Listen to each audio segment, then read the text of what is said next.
Magandang araw po sa inyong lahat.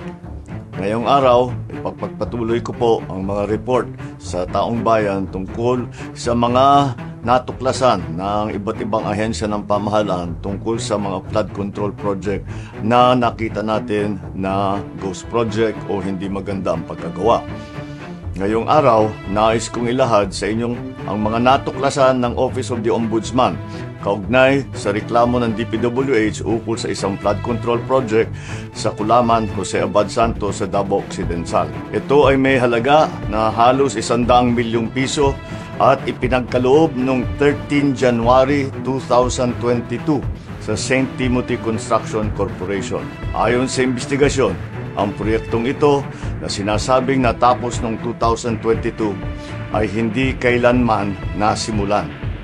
Sa inspeksyon ng CIDG noong 25 September 2025, natukoy na walang anumang konstruksyon sa lugar na yon.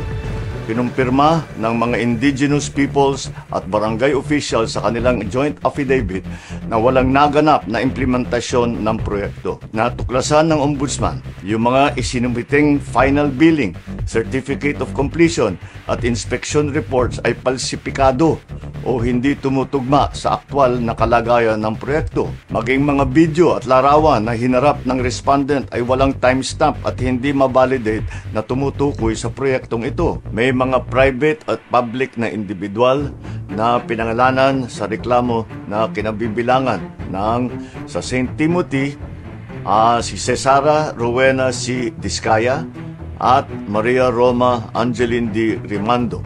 Meron pang iba, mga ibang nasa ahensya ng DPWH na nasama rin sa kasong ito.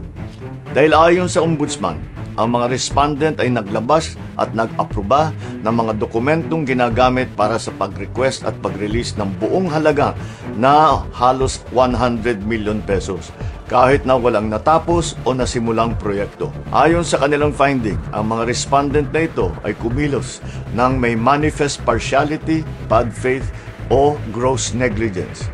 Nagdulot sila ng undue injury sa gobyerno at nagbigay ng unwarranted benefit sa kontraktor.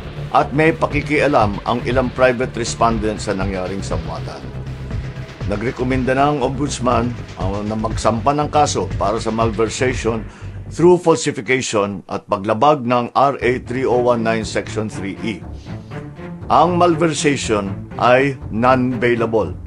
Mabigat ito dahil hindi nila mababayaran ang kanilang paglaya. Pag naisampa na ang mga kasong ito sa korte, ang susunod na hakbang ng judiciary ay ang paglabas ng arrest warrant para sa mga pinangalanang individual. I have directed DILG and the PNP to ensure that they know the whereabouts of Discaya at nung iba pa para paglabas ng arrest warrant ay maareston sila kagad. Umpisa pa lang ito.